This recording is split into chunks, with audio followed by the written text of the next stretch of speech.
Withdrawal voucher. சரியா? பணம் எடுக்கிற வவுச்சர். சரியா? கொஞ்சம் சின்னதா இருக்கும். இது பணம் போடுற வவுச்சர், டெபாசிட் வவுச்சர்னு சொல்லுவாங்க. சரிங்களா? இது டெபாசிட் வவுச்சர். இது பேர் என்ன? Counter file. பணம் போட்டீங்களே, பணம் போட்டோன்னா உங்களுக்கு ஒன்று கொடுக்கணும்ல காப்பி, அந்த காப்பி இது வந்து பேங்க் வச்சுக்கணும். அதே மாதிரி தான் உங்கள் அக்கௌண்ட் நம்பர், உங்கள் பேர் எழுதுறீங்க, எவ்வளோ பணம் போகிறீங்க, 100 ரூபா பணம் போட போகிறீங்கன்னா 100 ரூபா பணம் போட்டு இதை நீங்கள் கொடுத்தீங்கன்னா கவுண்டரில் இதை நாங்கள் வச்சுப்போம், இதை நீங்கள் வச்சுப்பீங்க. இது பேர் என்ன? டெபாசிட் செலா. சரியா? இப்போ நீங்கள் 18 வயசு ஆகிட்டீங்க, 10 வயசுக்கு மேலே உங்களுக்கு ஏடிஎம் கார்டு இருக்குது. சரிங்களா? இப்போ 18 வயசுக்கு அப்புறம் நீங்கள் வந்தீங்க, நீங்களாக போய் ஏடிஎம்ல எடுக்கணும் அப்படின்னு எடுக்கிறீங்கன்னா இதுதான் ஏடிஎம் கார்டு. பார்த்துருக்கீங்களா? அப்பா அம்மா வச்சுருப்பாங்களா ஏடிஎம் கார்டு. இந்த ஏடிஎம் கார்டில் வந்து மொத்தம் பார்த்தீங்கன்னா 14 டிஜிட் இருக்கும். இது தனியான ஒரு வேல்யூ. இந்த பின்னாடி பிளாக்ல இருக்கும் பார்த்தீங்களா, இதெல்லாம் ஒரு தனி வேல்யூ இருக்கும். உங்களுக்கு இண்டிவிஜுவலாக யாராக இருக்கும், தனிப்பட்ட முறையில் யாராவது கொடுக்குறாங்களோ இதை போய் நீங்கள் யூஸ் பண்ணி பணத்தை எடுக்கலாம். எப்படி எடுக்கலாம்? பின் ஜென்ரேஷன் பண்ணுவாங்க. ஏடிஎம்ல போயிட்டோம்னா பின் ஜென்ரேஷன் பண்ணுவாங்க. உங்கள் அக்கௌண்ட் நம்பர், உங்கள் ஒரு மொபைல் நம்பர் போட்டிங்கன்னா ஒரு ரகசிய நம்பர், 4 குறியீடு நம்பர் இருக்கும். அந்த குறியீடு நம்பரை யார்கிட்ட பகிரக்கூடாது. உங்களோட அப்பா அம்மா கூட சொல்லக்கூடாது, யாருக்குமே சொல்லாது. நீங்கள் உங்கள் பர்சனலாக உங்களுக்கு கொடுக்குறதுக்காக வச்சுருக்காங்க. அதை யூஸ் பண்ணி நீங்கள் ஏடிஎம் ஜென்ரேஷன் பண்ணி ஏடிஎம்ல போய் உங்களை தேவையான பணத்தை எடுத்துக்கலாம். இதோட லிமிட் எவ்வளோனா ஒரு நாளைக்கு 10,000 ரூபா இப்போதுக்கு.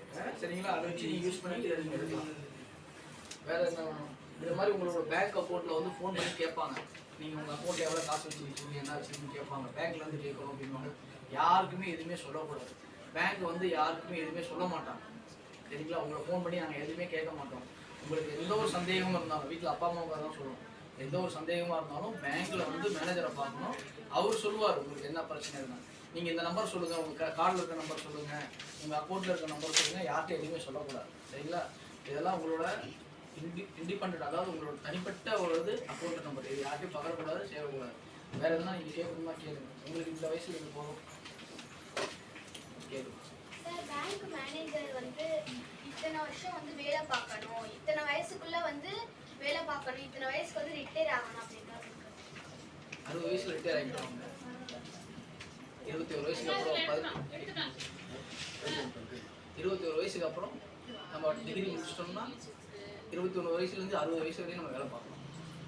சார் இப்போ வந்து செக்கில் வந்து இப்போ வந்து ஸ்டேட் பேங்க், எஸ்பிஐ பேங்க் அப்படி இருக்கிறது வந்து அந்த பேங்க்ல அந்த பேருள்ள பேங்க்ல மட்டும் தான் எடுக்கணுமா, இல்லை எந்த பேங்க்ல? எந்த பேங்க்? இப்போ ஸ்டேட் பேங்க்னு கொடுத்துட்டாங்கன்னா ஸ்டேட் பேங்க்ல வந்து நம்ம பணம் எடுக்க முடியும். ஆனால் உங்கள் பேங்க் அக்கௌண்ட் வந்து இந்தியன் பேங்க்ல இருக்குன்னு வச்சுக்கோங்க. அப்போ உங்களோட செக் எடுத்துகிட்டு போய் இந்தியன் பேங்க்ல கொடுத்துட்டு அந்த அக்கௌண்ட்ல போட்டால் உனக்கு அந்த அக்கௌண்ட்டை ட்ரான்ஸ்ஃபர் பண்ணுவாங்க. அதுக்கு எடுக்கிறதுக்கு ஒரு 2 நாள் ஆகும். அது பேர் ரொம்ப உள்ள போகணும், சிடிஎஸ்ன்னு. அதை நம்ம கிளியர் பண்ணி உங்களுக்கு கொடுத்துருவாங்க. ஆனால் நீ இந்த செக்கை வச்சுட்டு நீங்கள் எங்கே வேணால் பணத்தை எடுக்கலாம்.